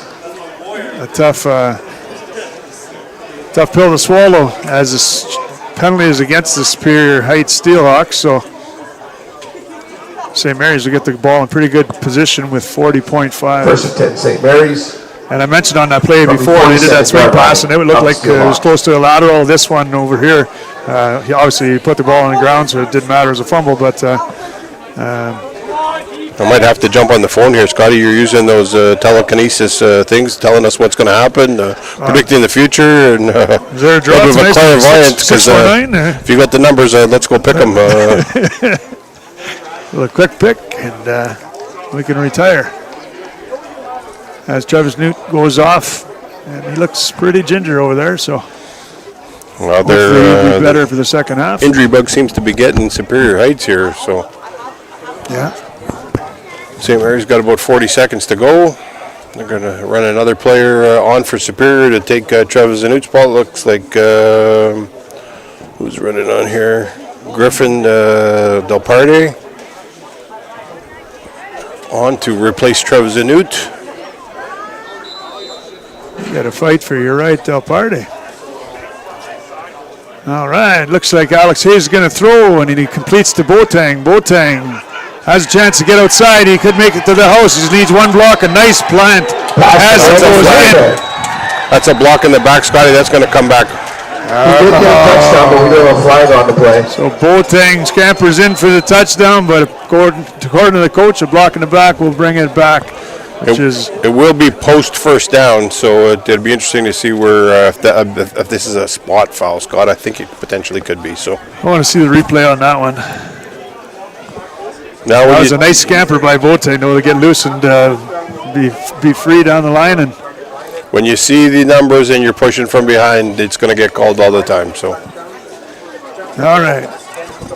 So the call is against the St. Mary's Knights. They're talking to the captains for the Steelhawks. So Steelhawks dodged a bullet there maybe and live to fight another day. They hate to go down 2 scores into the half, especially with all the injury troubles you've been having on the sidelines there. So just as I called it, it's a spot foul, and it gets marched back off. So. And if you look over to the sidelines for the Steelhawks, you got Mason Deschamps playing, throwing the ball with Wooten. So Wooten a little shaken up after that play. Maybe Mason Deschamps might have to do some snaps in the second half. But hopefully Travis Newt's back for the second half, and Wooten appears to be throwing. Let's hope he's able to go. There's a ball, hit the deck, but Hayes makes a nice adjustment. Giordano completes, and Giordano might be able to scamper in. He takes it all the way down inside the 6. A broken play that ended up pretty well. Tackled there by Marcus Gold and saved that touchdown from getting in. So, 19 seconds, and I'm sure Superior Heights really wants to get out of here with only being down 1 score. So yeah. And it looks like with 19 seconds, probably enough time for 2 more plays here. First and 10 from the 6. Clock's running. I'm pretty sure St. Mary's doesn't have any timeouts left either. So that is correct. And so the ball's handed off to Jackson. He could scamper in. He stopped that and hit the 1, but able to push forward, and the surge gives him the touchdown at the half for a 20-8 just score. Got in there. Nice second effort, and Hunter Jackson with the close it all in. Polson had him wrapped up, and he wasn't able to hold on, and he was getting a little bit of help from his teammates. Looks like Polson's a little slow to get up, so the Blues waging a war of attrition here, but hopefully that he's back on his feet. Didn't have to take an injury timeout, so he'll stay in the game. Number 19, Boateng, on to kick the extra point. Hayes to hold. They're looking for one. Ball's down. Kick is up. Boateng is good for one. 21-8, the score. 6.7. See if the Steelhawks can do something magical on this kick and return. It's 21-8 for the Knights. 6.7 seconds left. Yeah, did Superior Heights kicked off, did they not? So they should be getting the ball first in the second half? I can't remember. I'm unsure. This happens when you get old, Scotty, like me. Forget a few things here and there. Yeah, I'm trying to rattle my cage here, but I'm drawing a blank here. But either way, 6.7 seconds left. We'll have at least one more kickoff, and 21-8 is your score to St. Mary's Knights after a pretty tightly contested first half. St. Mary's takes a late lead in this first half and looking to have a little momentum on their side here. So just a couple of mistakes, turnovers that Steelhawks can ill afford to do against a nice offense like this. And on that not the touchdown play, but the play that broke Giordano for a long gainer there. That was a nice poise by Hayes to take a broken play, and the ball actually touched the deck, and he was able to pick it up, compose himself, and throw deep to Giordano, who did the rest on his own inside the 6. And then, of course, a nice run in for the score to put them up 21-8. So here's the kick from Cuglietta. He's going to readjust the ball here. Didn't like what he saw. Sure, you're going to see him punt this one, kick off this as far as he can here. So.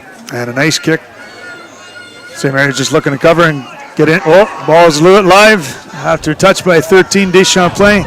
He's got a bit of room, but able to take it only to the 35 before he's brought down by a handful of St. Mary's Knights. That looks like the end of the first half. Thanks for joining us on Saultsports.com.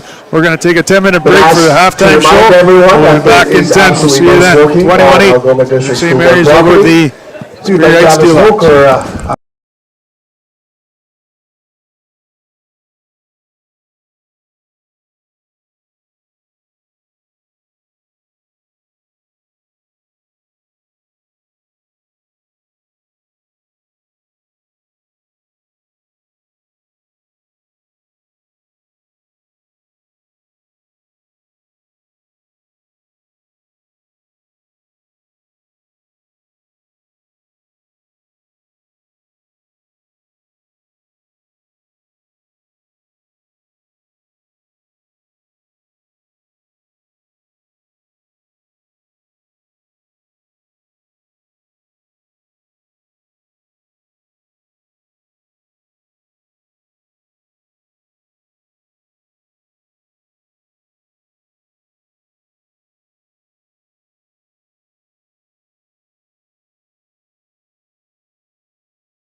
All right, ladies and gentlemen, rock and roll football fans, welcome back to the second half of this junior kick tilt here.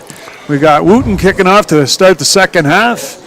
Drives it to 85, 85 straight up the middle, out past the 40 to the 41, taken down by the Steelhawks. Number 8. Yeah. Number 8. Wooten Juan is, Jara. I think that's a back injury, Scotty. Let's go tag with the return. He's walking extremely gingerly there, and he's toughing it out. Hats off to him, and Well, it is semifinals, and there's no tomorrow if you don't Smith come out on top. So Since the first to 10 he'll give it all he's got. 40. Tough kid, like I said. Big brother Chris playing this afternoon or this evening in the senior game, I believe. Not Chris, sorry. I'm not sure, Scotty. Chris's dad. You're asking the wrong cat. Yeah. Tosses out to, is that Jackson again, or is that both? I think it's Jackson had to Jackson. leave. He shot out of a cannon. He's down the sideline. And he's going to make it to the end zone for an easy touchdown and a nice 70 yards pass for a touchdown. Hayes to Jackson. Jackson does the rest, and again that second level speed, right? Oh yeah, he just shook it like he was shot out of a cannon there. You could see the excitement of Coach Thompson over there. He was jumping up and down. It was like the House of Pain song, jump around, jump around, jump around. Jump up and get down. Exciting when you make a great play call like that and they take it to the house.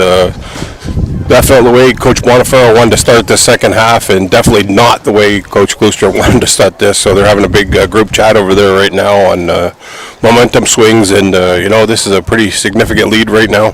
Yeah.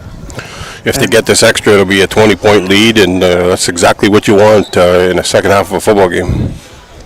Ball is up for Boateng, and it's good for a Kick is up, single. it's good. Bring it to 28-8. So a 20-point lead for these St. Mary's Knights, and exactly the start that they had hoped for. Steelhawks will have to answer. And I mentioned earlier Dylan Wooten and his brother Ethan. I mentioned Chris, but Chris's dad, Ethan, starring for the Steelhawks, and I'm sure they're excited to get things underway with the Cora Colts coming up next at 7:30 for the senior tilt. So come on down to the field, Friday Night Lights. We got the lights on here. It's a beautiful night. A little cool, wind picking up a little bit, but a great night for football. If you're watching at home on the couch, thanks for joining us on Saultsports.com and True Host Radio. Great to have the boss back from holidays, Jay Houselander with Shaw at the wheel here, Chris Carr on a chair. Scott McPherson here, joined by Coach Ray Bazwa, giving some expert analysis. And the St. Mary's Knights are looking to kick off to these Steelhawks who are looking to bound back here. 28-8 your score. Yeah, you know what? We're going to see how what players that looks like young Travis Zanut's back out there. So that's an outstanding for Coach Klooster. He's a key athlete in their team, and maybe just a little bit of a stinger he had. And great run back here. Deschamps playing with a great run. That's clear up 40. to the Nice 40. little return straight up the middle as the Steelhawks have another man down deep. Ian Looks like Stubbington with the tackle. 42 is Ethan Leclerc Purvis, if I got my numbers right here, and he's taking an extra few seconds to Yeah, it looks like, I don't himself know, together. knee or an ankle, or Coach Greco running out onto the field and going to check on him, and we'll see what kind of, what the injury is here when he gets up. So at least for the Steelhawks who are trying to claw back into this game, they have a nice little starting position here after the run back by number 13, Deschamps playing, out to the 40. So that's where they'll start. A long way to go, but got to start somewhere. And hopefully Wooten will be back under center. And I think that's 32. 32, yeah. Max Clement. That is Clement. Yeah, I thought it was 42, but Clement going off with the help of his trainer. So. With that foot's getting planted on the ground, definitely rolled up on that ankle potentially, or a knee injury. So hopefully he can walk off. He's had a bunch of successful games for them, and certainly has. Yeah. You're seeing Wooten come on here, and yeah, he's looking like he's favoring something. So a little worse for wear, but he's your best option. You know what? We saw Chirasolo go down earlier, and he was originally their starter beginning of the year. He's probably their second quarterback tonight when Wooten got the nod, and not too often in these junior programs do they audition a third quarterback, so maybe number 2 at 60% is your best option here as he climbs back into the cockpit here, looking to take these Steelhawks down the field. Looking to pass on first down, and he passes to one of the Knights, number 48, makes the pick. Polson brings him down. He gets picked off by Stubbington, I believe. 48, Ian Stubbington on the interception. He takes it back to inside. Goes from bad to worse for the Steelhawks. Yeah, you know what? It was a really good ball. I don't think he's seen that the defender in the. There is a flag here, so this was looked like it was signaled against St. Mary's. So he's talking to the blue captain. So this is going to come back. I don't know what they're celebrating for.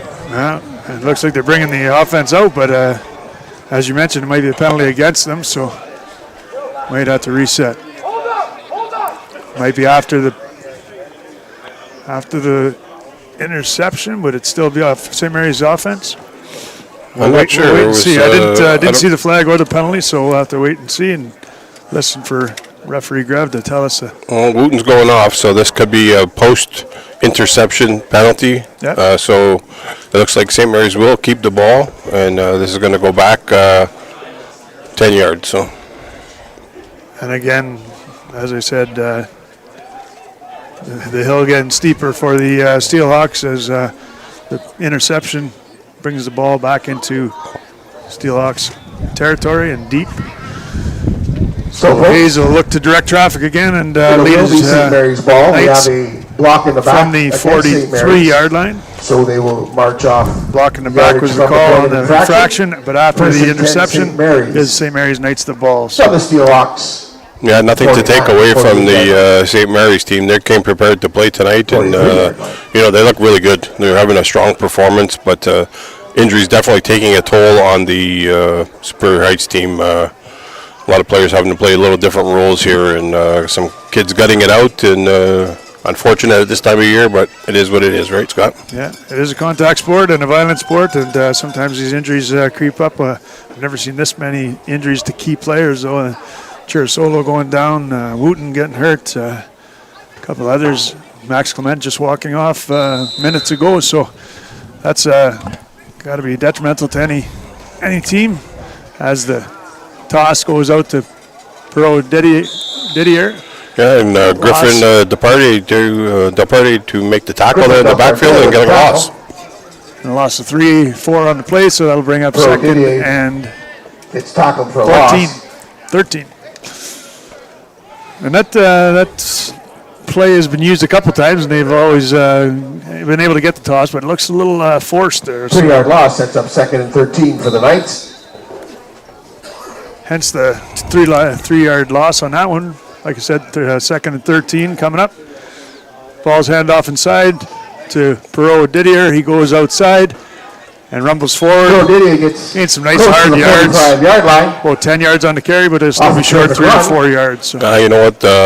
St. Mary's O-line is having some stellar blocking going on, and they're opening up some big holes, and they're dominating the line of scrimmage this evening, and it's creating these big runs. And yeah, and they've been leading out all day.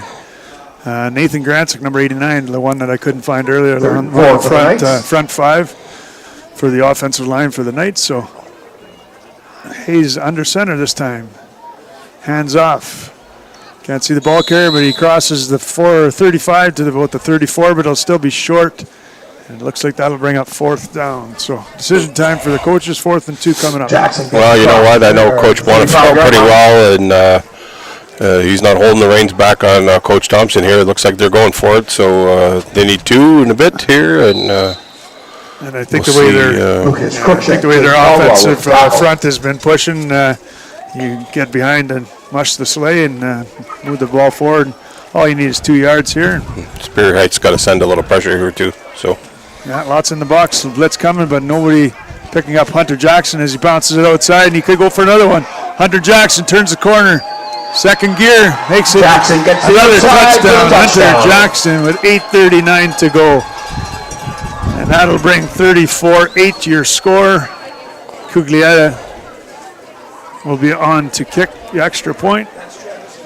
Travis Zanut got sealed up there, and he's battling that arm injury as well. You can see it, Scotty. That's definitely affecting his play, and he's out there gutting it out too. So yeah, absolutely. So a lot of problems on the injury front there for the Steelhawks, and you can see it. They're out there giving it their all, but it's hard to overcome some of that. And Boateng, not Cuglietta, in for the extra point. Hayes to hold. As soon as the ball spotted. An ugly exchange there with center snap, and late to get it down, but kick is good. And 19, Boateng puts it across for the 35-8 lead. So a quick turn of events in the second half here. First two possessions for the St. Mary's Knights have marched down, and Hunter Jackson with a couple early scores, stretching the lead to 35-8, 27 points. Certainly a big difference after such a quick tight first half. yeah, if you're Coach Bonifero over there, you got to be ecstatic right now with the performance these kids are putting on, and Ross is excited right now as Coach Monaco. If he's watching this game, he's looks like there's quite a bit of quality athletes coming up to the senior program. So, I'm sure he's looking forward to seeing them get up there and be contributing members of the team. Yeah, and St. Mary's, as is Cora, always a glut of players, lots of depth, lots of great players, and obviously the feeder program for the seniors. So, absolutely, Coach Monaco is probably licking his chops and just loving the prospects of having some of these kids joining his ranks next year. And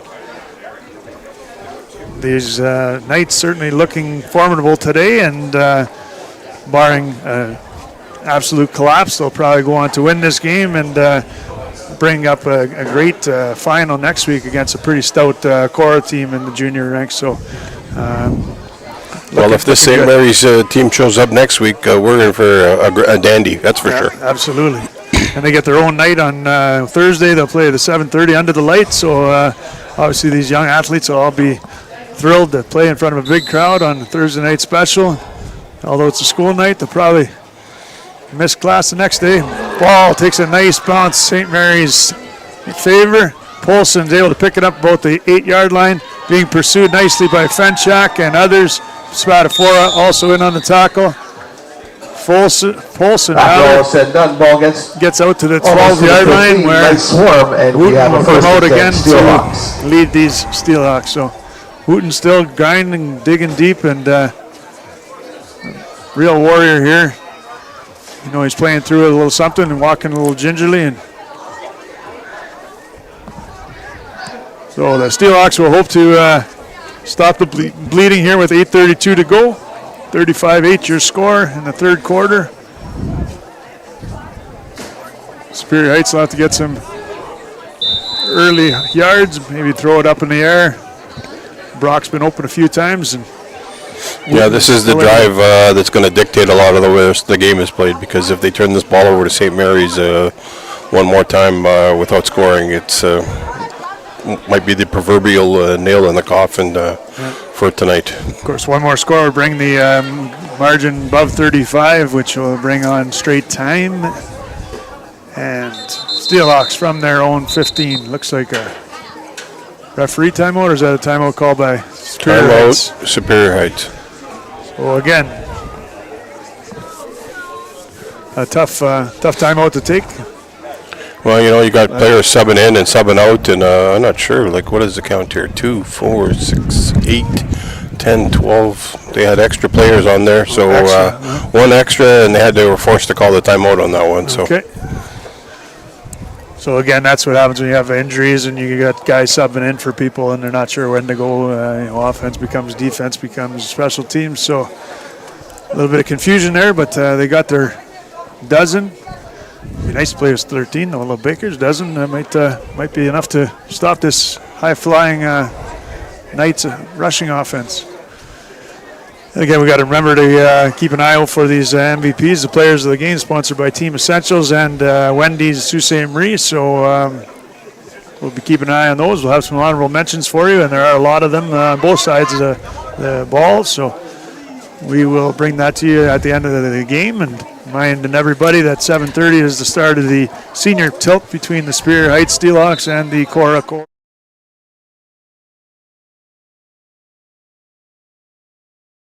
Or come on down to the field house and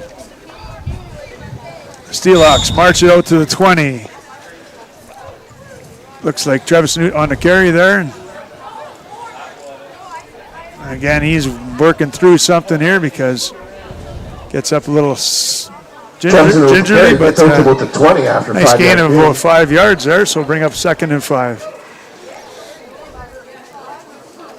Yeah, at some point they got to make a decision here, and he's injured, but obviously he's injured enough that he can tough it out. But But you can see he's not running like he normally does. He's a slasher and a straight ahead runner, and he's getting up slowly, and got to make a decision on that one. But Polson gets the ball this time, and he looks to gain the first down, out past the 25 to the 27. Polson gets across first down. Right by a slew of Knights. Before being swarmed by the Knights, 1st and 10 from about the 31 yard including line. 26 yard line.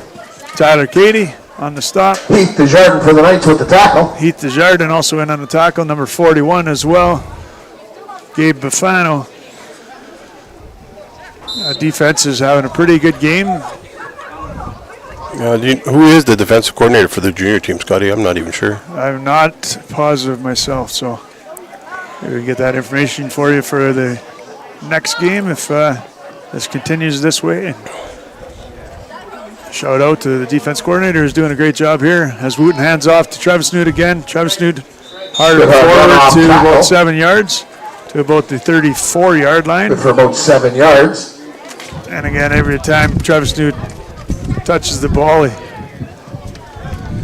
Yeah, you want to see them potentially get him out in some free space out along utilize his speed, because it's not his legs impacting his ability to see. There seems to be that shoulder. Yeah, exactly. And Tyler Cady again with the tackle for the Knights. So the wind's picking up a little bit here, so probably won't affect too much of the throwing game in this contest, but maybe on the senior side might have a little wind.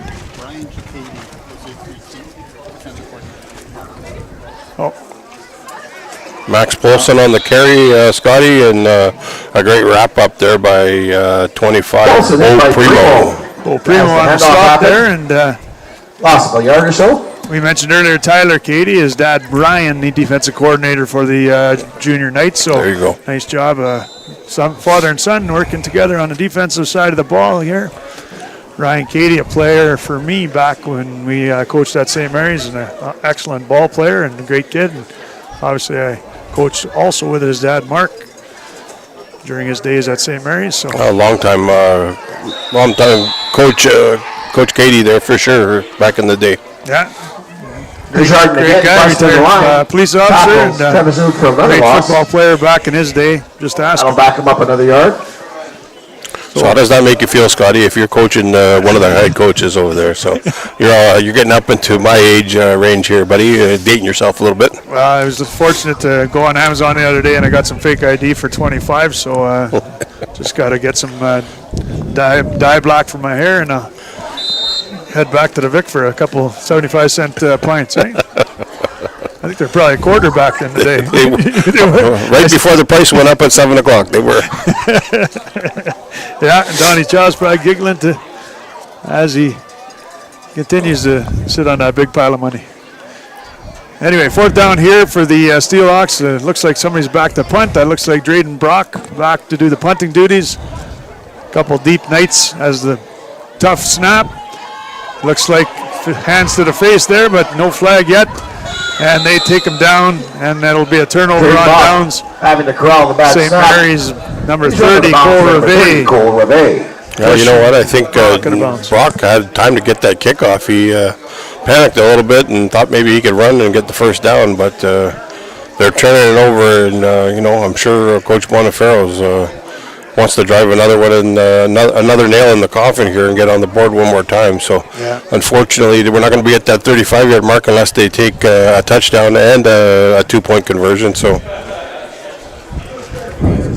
yeah, and like you said, Drayden Brock might have had enough time. It was a bad snap, but there wasn't much of a rush on the punt, so they could have settled in. But they practice it in practice when there's a botched snap or a terrible snap that they yell fire, and unload downfield. But this pass out to Boateng. Boateng has one man to beat. He's going to make it to the corner and to score the easy touchdown. Gets tripped up, but So the Knights continue to roll.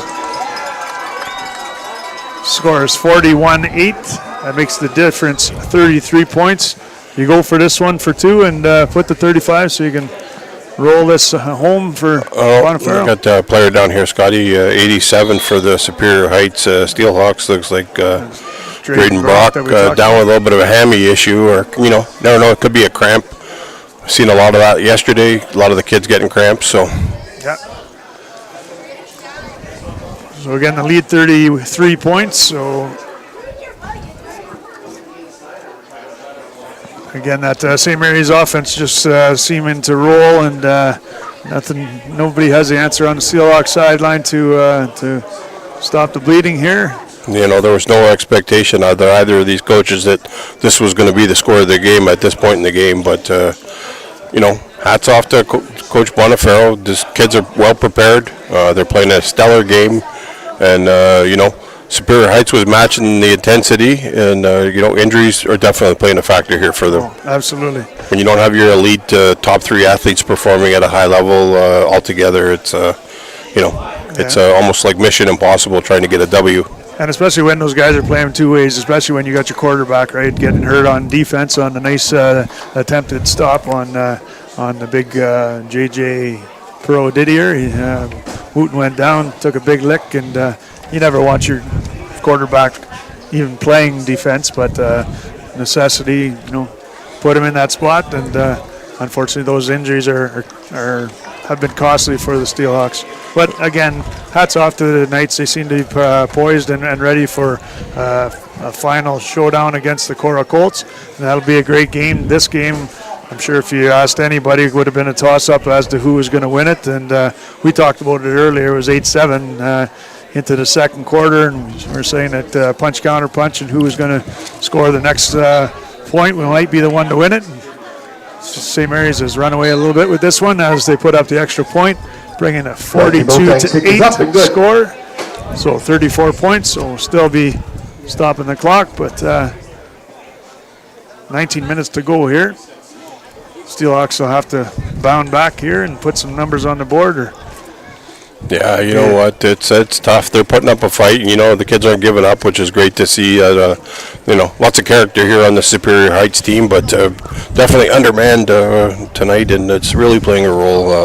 Unfortunately for them, you play all year, and you've had some injuries and bumps along the road, but you get to the finals, and not having them, it's real tough. Yeah, and we've all played through injuries, and we know it's tough, and especially when you're down 33 points, 34 points, it's even tougher to rally up and pull up your straps and get back in there. As my son said last year when he got licked in the end zone after completing a touchdown, he says it doesn't hurt so much when you get a touchdown, and when you're in the game and competing, it's a little bit out of reach now, and it's hard to get up for this set of downs here for the Steelhawks, but they're gamers and they're out there, and we'll see a kickoff here, and as Boateng goes. No, that is Cuglietta. Cuglietta to do this kickoff here. And referee Chow and referee Grev having a little powwow to decide what's happening here. All right, so we will be underway as soon as referee Greves puts it down. And Cuglietta puts it deep. Well done, back to the 11-yard line. Polson will retrieve it there, and he'll be heading up the middle, looking for a lane. He's got a nice return going here. Polson out to the 45, almost to the 50. Absolutely beautiful run. Outstanding run back for Polson there. He took that out to 10, and he almost made it to the 52-yard line. So great run back for him to start field position for Superior Heights here. And of course, usually with these kickoff returns, you expect them to the speed guys try to get to the corner and break it up the sidelines. That was a nice return, found a seam through the middle, up past the 50 and rumbling. Last 5 yards, pure on adrenaline and effort, and able to fall forward to about the 51-yard line. So well done, number 55, Polson on the play. Haven't seen too much from Drew Hankinson either. Some of these guys may be gone for hockey tournaments. Hankinson's been a part of their offense, and I haven't seen number 48 out here, so maybe they're missing some of the. Oh, there he is in the backfield now as we speak, so maybe Hankinson will get a few reps here. Well, you know, a bunch of them battling that flu bug, trying to tough it out too, potentially, so. Yeah, absolutely a lot of that going around, and here's a sloppy exchange, but Wooten delivers it to Polson. Gets maybe a yard. Polson gains a yard on the play. As Wooten's looking back to the sideline as if to say that wasn't the play we called, but Polson, nice job to gain at least one before being brought down by a slew of Knights tacklers. Yeah, it looks like he Desjardins there and had a big wrap up and was able to drag him down, so. And again, you're seeing a few substitutions here on the defensive side for the St. Mary's Knights, resting their big boys and giving a few others the opportunity to play. So Damiano Ciavilla out there for the Knights. Yeah, that's great to see, Scotty. You know what, when you got a lead this big, it's great to get everybody some playing time and valuable experience if needed. And the blitz coming. And 94 again, Heath Desjardins making a great tackle, preventing Travis Zanut from gaining anything. Gets back to the line of scrimmage, sets up third down. 3rd and 8.5 on the play. And again, we'll be bringing you the players of the game coming up shortly. Lots of great candidates, some great performances, some electric running by both teams, highlighted by some fantastic runs by the likes of Hunter Jackson and company.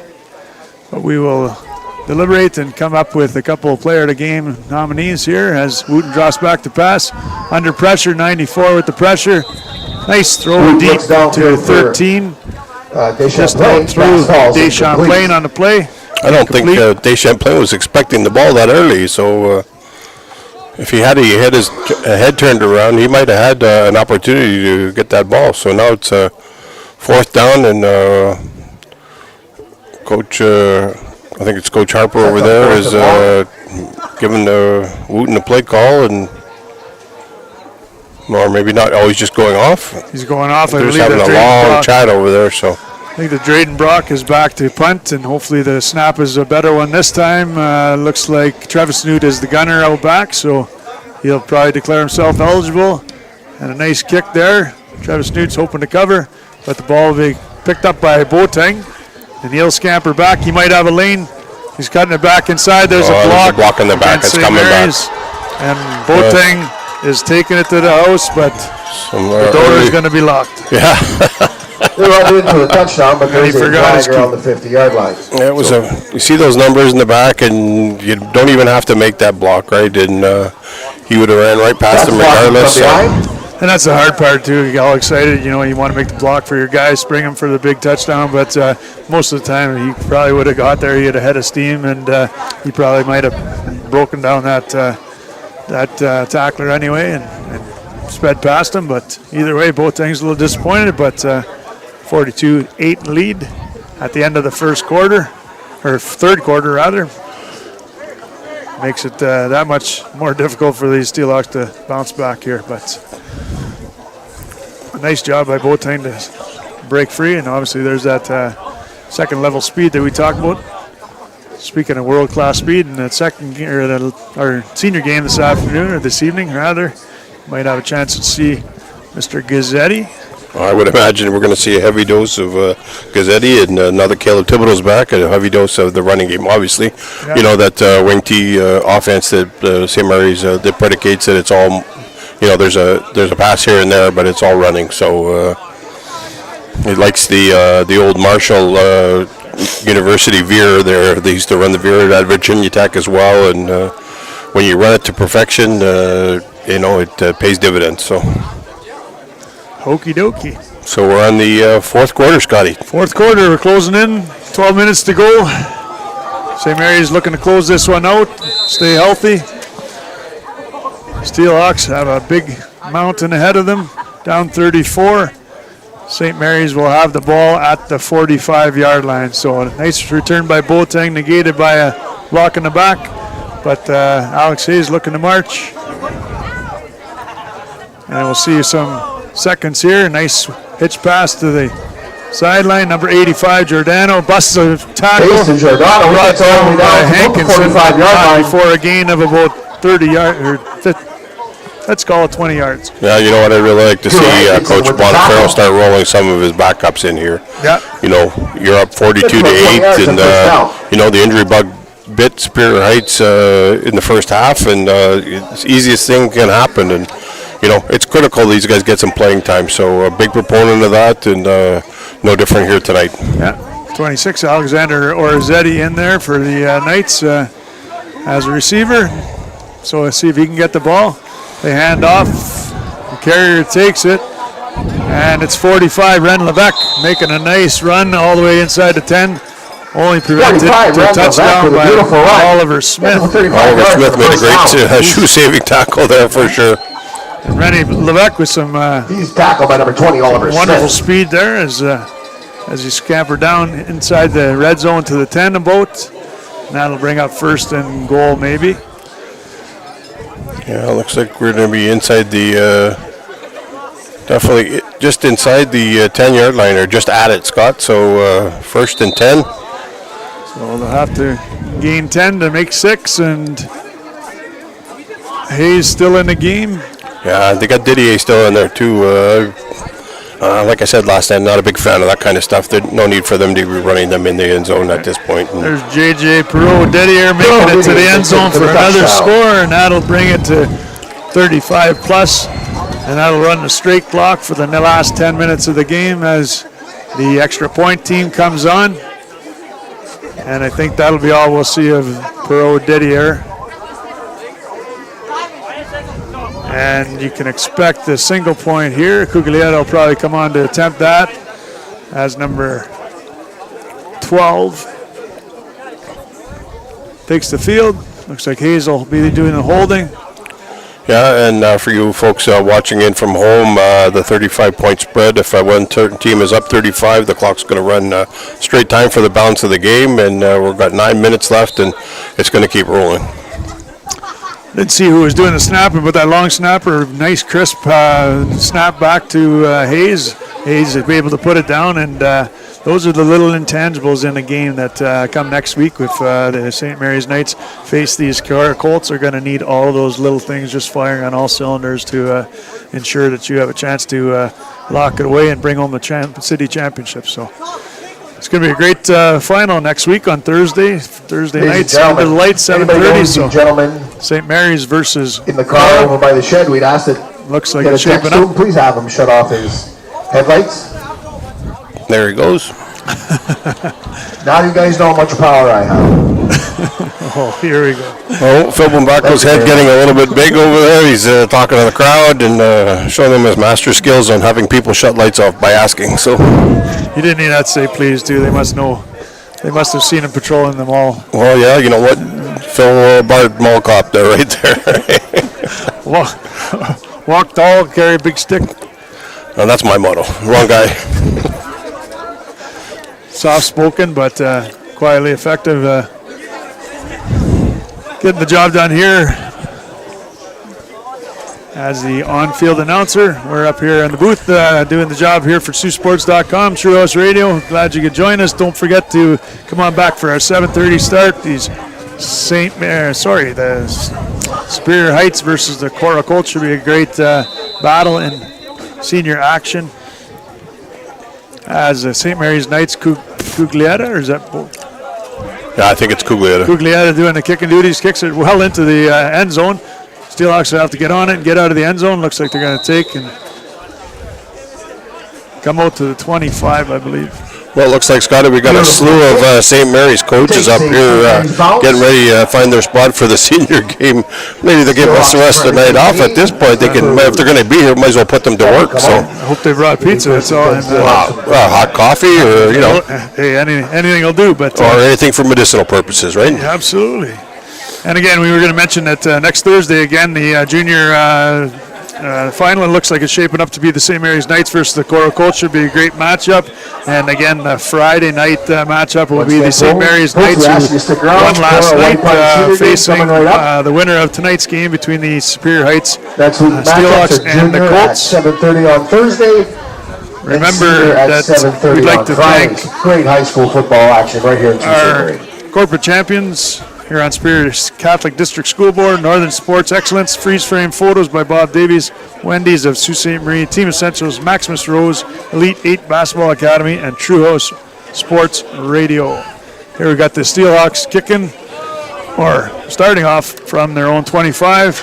Ball's handed off, nice little run. Out past the 40. Another good run across the 40. So, sorry, they started at their 35, ball out past 40, about a gain of 6 on the play, bringing up 2nd and 4. Didn't see the ball carrier there, but Josh LaPere with the tackle. Josh LaPere, was good for 64, about 7 yards. the tackle for the St. Mary's Knights. So,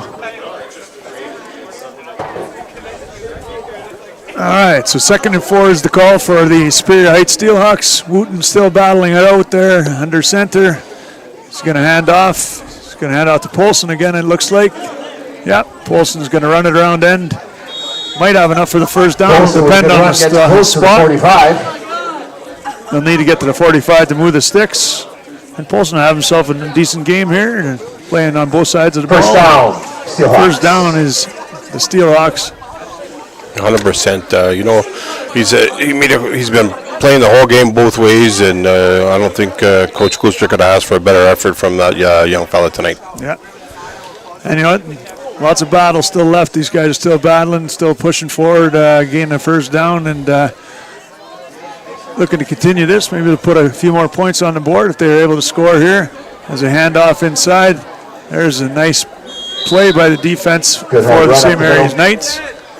And again, that's Travis Snoot still mucking it out. Yeah, you know what? I don't think you can ask for a better character game. Injured and all, he's out there. Travis Snoot still carrying the ball. So, you know, we're getting close to that, honorable mention part of the game, Scotty. It's been, the score is not kind of out of reach here, but still we had a lot of great efforts from a lot of kids. So I'd like to give a shout out for some kids toughing the game out here tonight. Honorable mention for Dylan Wooten and Ben Trevisanut. Can't say enough about the character of those kids out there toughing it out. Absolute warriors, absolutely. And there's the toss to Polson, as you mentioned, looking to turn a corner, having a great game. Wade Polson with a beautiful run. Number 84 comes up, Aaron Juma, and puts a lick on Polson, or was that the other way around? I think that one was the other way around. He's getting a lot of credit from his team for being in the right spot, but he got run over there. So yeah, and Aaron Juma, a tough character himself. To brother Kieran playing in the game yesterday, number 11 for the Senior Knights, and his brother coming back after an injury to join his team late in the season. But enough for the first down on a carry by Polson. A nice scamper forward. Honorable mention for the St. Mary's Knights team tonight is got to be that that defensive line. They had a terrific night. Specifically Dominic Cavalier.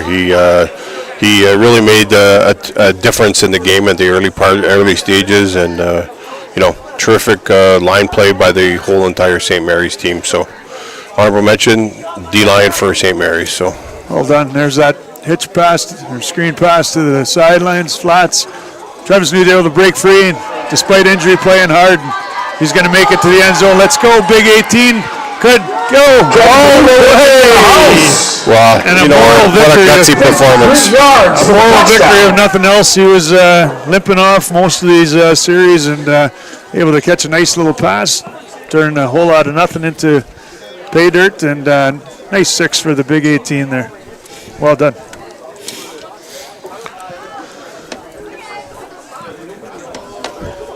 So for me, Scotty, we're at the 2-minute mark here, and we'll give out some player or athlete of the game awards. Thanks to our sponsors, and for the Superior High Steelhawks. We mentioned his name several times tonight, and it's got to be Blaine Polson. Both ways, ran the ball all night, stepped up in absence of some hurt players. I don't think you could ask for a better effort from anybody else tonight. So player of the game, athlete of the game, Superior Heights Steelhawks playing Polson. Well done. And looks like the Steelhawks are going to hand off, try to go for two. And that is Polson, aforementioned, put the cherry on the sundae. In for the 2-point conversion. A moral victory, a little too late, but nice to see them actually scoring on that play.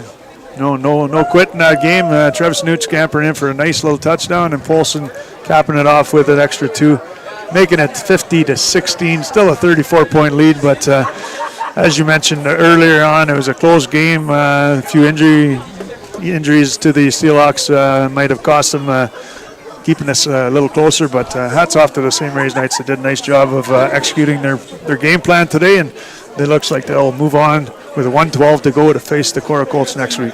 And our other athlete of the game from the St. Mary's Knights, there's a few to choose from here, and credit to the coaching staff, but Hunter Jackson had himself a whale of a game this evening.